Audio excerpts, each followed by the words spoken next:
Praise Lord. आइए हम वचन को सीखेंगे, वचन में जाएंगे। प्रेरितों के काम 3 अध्याय की पहली आयत, एक्ट्स चैप्टर 3 वर्स 1 आप देख सकते हैं स्क्रीन के ऊपर। आज का वचन भी पवित्र आत्मा के बारे में है। जब आप इस वचन को सीखेंगे और ज़्यादा आप पवित्र आत्मा के सामर्थ्य को कैसे रखना है, कैसे बनाए रखना है और कैसे ये आपके जीवन में काम कर सकता है, इसको सीखिए। जी पढ़ें। पतरस और यूहन्ना तीसरे पहर प्रार्थना के समय मंदिर में जा रहे थे जी। और लोग एक जन्म के लंगड़े को ला रहे थे, जिसको वे प्रतिदिन मंदिर के उस द्वार पर जो सुंदर कहलाता है बैठा देते थे कि वे मंदिर में जाने वालों से भीख मांगे। ध्यान से सुनिएगा। प्रेरितों के काम 3 अध्याय की पहली आयत में लिखा है तीसरा पहर, यानी शाम के 3 बजे, क्योंकि इवनिंग शुरू हो जाती है 2 बजे के बाद। वो 3 बजे के करीब परमेश्वर के भवन में जा रहे थे और सुंदर नामक फाटक के पास हमेशा कुछ लोग एक लंगड़े को लाकर बैठा दिया जाते थे, बैठाकर छोड़कर चले जाते थे। वहां से पतरस और यूहन्ना निकल रहे थे और पतरस और यूहन्ना ने उस लंगड़े से कहा, क्योंकि वो लंगड़ा उनसे भीख मांगने लगा कि मुझे कुछ दे दो। तो पतरस लंगड़े से कहने लगे, सोना चांदी तो मेरे पास नहीं है, पर जो है वो तुझे देते हैं। यीशु के नाम में उठ और चल फिर।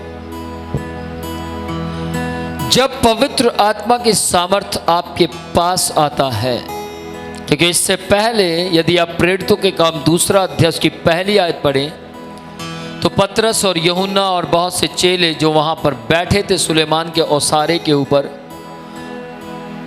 वो पवित्र आत्मा की सामर्थ को प्राप्त कर चुके थे।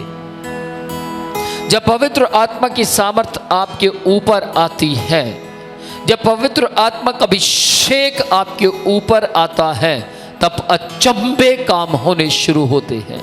आमेन। तब शक्तिशाली सामर्थ आप में से निकलना शुरू हो जाती है। आमेन। ध्यान दीजिए, जब पतरस ने उस लंगड़े से कहा उठ और चल फिर, और वो चलने लगा, तो जब आप 3 अध्याय के आगे पढ़ेंगे तो बाइबल कहती है जो लंगड़ा पतरस और यूहन्ना के प्रार्थना करने से खड़ा हुआ था, जो लंगड़ा पतरस की प्रार्थना करने से, यूहन्ना की प्रार्थना करने से चलने लगा था, वो बात वहां सब में फैल गई और कलीसिया 5000 में बदल गई। कलीसिया की संख्या बढ़ गई। यानी कि जब पवित्र आत्मा का सामर्थ हमारे घर में, हमारे जीवन में काम करता है, तो याद रखिएगा आत्माओं को बचाने की संख्या बढ़ जाएगी। आत्माओं को प्रीच करने का समय हमारा आशीषित हो जाएगा।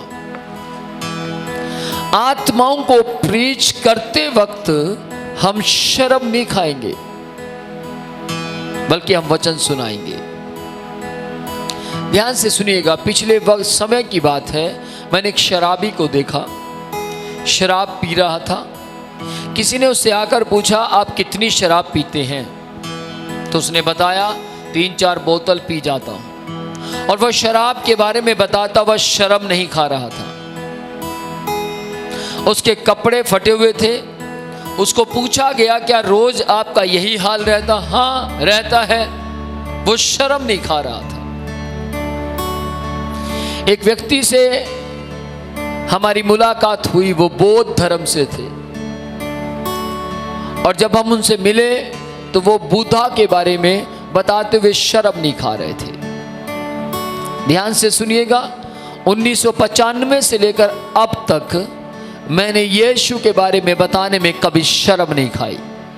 इसीलिए मेरे घराने के लगभग लोग बदल गए।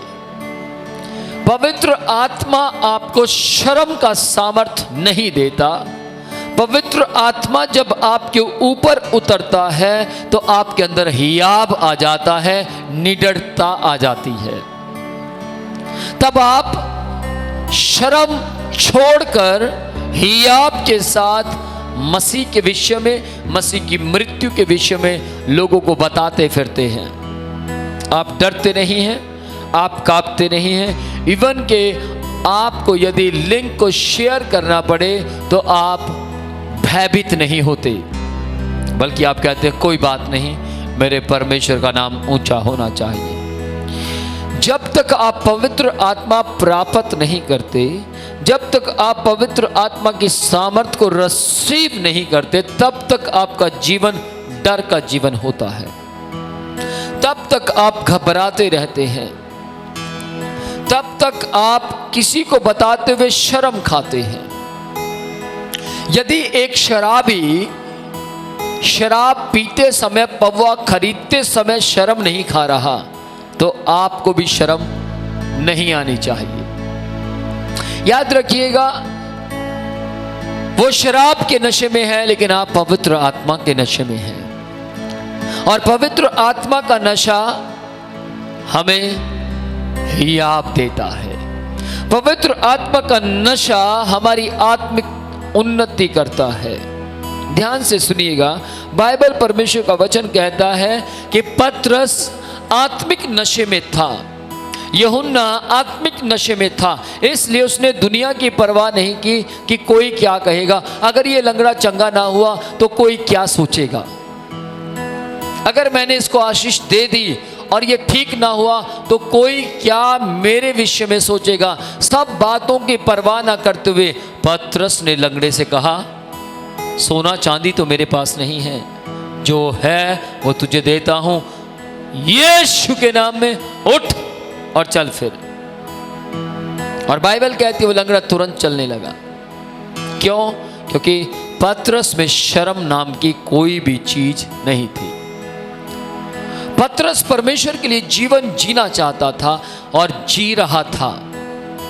पतरस जी अपने जीवन के अंदर परमेश्वर को लगातार प्रसन्न करते जा रहे थे और पवित्र आत्मा के कंट्रोल में थे, इसलिए वो बिना डरे बड़े बड़े काम करते हुए आगे बढ़ने लगे।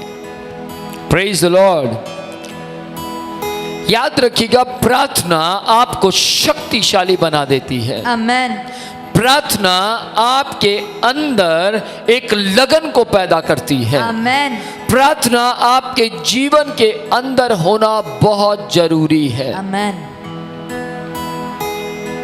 एक व्यक्ति ने कहा, 3 बातें हैं जो आपको पूरी तरह से जागृति में ला सकती हैं। 3 बातें हैं जो आपके जीवन को पूरी तरह से बदल सकती हैं। लोगों ने पूछा, क्या है सर, क्या है? नंबर 1 प्रार्थना, नंबर 2 प्रार्थना, नंबर 3 प्रार्थना। प्रार्थना आपको आत्मिक मनुष्य बना सकती है। आज बहुत से लोग जैसे मीटिंग खत्म होती है तुरंत दुनियावी बातें शुरू। आज बहुत से लोग जैसे मीटिंग खत्म होती है तुरंत दुनिया की बातें करना शुरू कर देते हैं। लेकिन धन्य है वे लोग जो प्रार्थना में समय व्यतीत करते हैं, जैसे मीटिंग खत्म होती है वो वचन की चर्चा करते हैं। आज वचन में ये था, आज वचन में वो था, आज आराधना का ये गीत मुझे बहुत अच्छा लगा, आज आराधना का वो गीत मुझे बहुत अच्छा लगा, आज जब वो प्रार्थना की गई, फलाने व्यक्ति के लिए प्रार्थना की गई, उसके लिए प्रार्थना की गई, मुझे वो बात बहुत अच्छी लगी। ये है आत्मिक लोगों की पहचान। दुनियावी लोग कैसे होते हैं? पिछले समय में एक पास्टर किसी के पास आते हैं एक चर्च के लीडर को लेकर, और दोनों व्यक्ति किसी के घर में करीब 4 दिन रुकते हैं और 4 दिन तक उन्होंने प्रार्थना मात्र पूरे दिन में 15 मिनट की, और पूरे 4 दिन तक वो उनके घर में रहे, प्रभु की कोई बात नहीं की। 4 दिन तक वो उस घर में रहे, उन्होंने उनको आत्मिकता का पहरावा दिखाया नहीं, उन्होंने आत्मिकता की शक्ति को उस परिवार को नहीं दिखाया, और वो परिवार आज तक उनकी गवाही देता है कि ये मसीह नहीं है। आज तक वो उस पास्टर लीडर के बारे में जब कभी उनके पास बैठा जाता है, जब कभी उनके साथ समय व्यतीत करो, तो वो बताते हैं आप बहुत आत्मिक हैं, लेकिन कोई थे हमें मिले थे वो आत्मिक नहीं थे। ध्यान से सुनिएगा, जब आप परफ्यूम लगाते हैं तो परफ्यूम की खुशबू आती है। जब आप अपने माउथ को, मुंह को आप फ्रेश करते हैं या पेस्ट करते हैं या माउथ फ्रेश यूज करते हैं तो आपके मुंह से स्मेल आती है, लेकिन यदि आप ब्रश नहीं करते तो भी आपके मुंह से स्मेल आती है, वो होती है बैड स्मेल। अब सोचिए, आपके जीवन में से जब आप किसी को मिलते हैं प्रार्थना के बाद, आराधना के बाद, सभा के बाद, मीटिंग के बाद, तो क्या आप में से आत्मिकता झलकती है? यदि हाँ, तो ध्यान से सुनिएगा, आप आत्मिक हैं। बाइबल कहती है जो अंदर है वही बाहर आएगा। यदि आपके अंदर दुनियावी बातें ज़्यादा हैं तो आप प्रार्थना करेंगे और प्रार्थना में से उठते ही आप दुनियावी बातें करना शुरू कर देंगे। यदि आपके अंदर आत्मिक बातें ज़्यादा हैं, पवित्र आत्मा के विचार ज़्यादा हैं, वचन आपके अंदर ज़्यादा हैं, तो जैसे ही आप प्रार्थना बंद करेंगे तो आपके अंदर से आत्मिक बातें निकलनी शुरू हो जाएंगी। तो आप लोगों से बात करेंगे मैं आत्मिक हूँ, ये बात आप नहीं बोलेंगे, लेकिन आप आत्मिक बातें करेंगे, लोग कहेंगे ये आत्मिक है, ये बहन आत्मिक है, ये भाई आत्मिक है, ये अंकल आत्मिक है। Praise the Lord. क्योंकि आत्मिक व्यक्ति आत्मिक बातें किए बिना रह नहीं सकता। संसारिक व्यक्ति संसारिक बातें किए बिना रह नहीं सकता। कुछ लोग 50% आत्मिक बातें करते हैं और 50% संसारिक बातें करते हैं, लेकिन आपने जिस दिन 50% आत्मिक बातें की, उनका आपके साथ बातचीत करना या आपके साथ टाइम को स्पेंड करना, वो लोगों का तो टाइम स्पेंड करना आत्मिक हो गया, लेकिन 50% लोगों के साथ जिनके साथ आपने संसारिक बातें की, हो सकता है वे आत्मिक थे, और आत्मिक लोगों के साथ तो आप आत्मिक बातें नहीं कर पाए, लेकिन संसार के लोगों के साथ आप आत्मिक बातें कर पाए।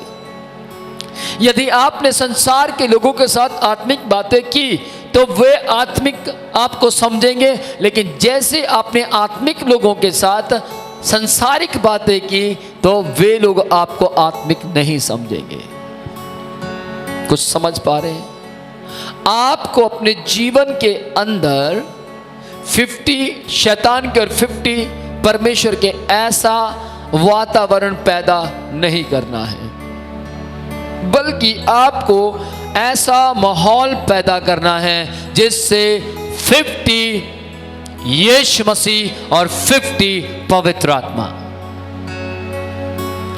50 यीशु मसीह, 50 पवित्र आत्मा, 50 परमेश्वर, 50 परमेश्वर, 50 पवित्र आत्मा और 50 पवित्र आत्मा। आपको ऐसा जीवन जीना है। Praise the Lord.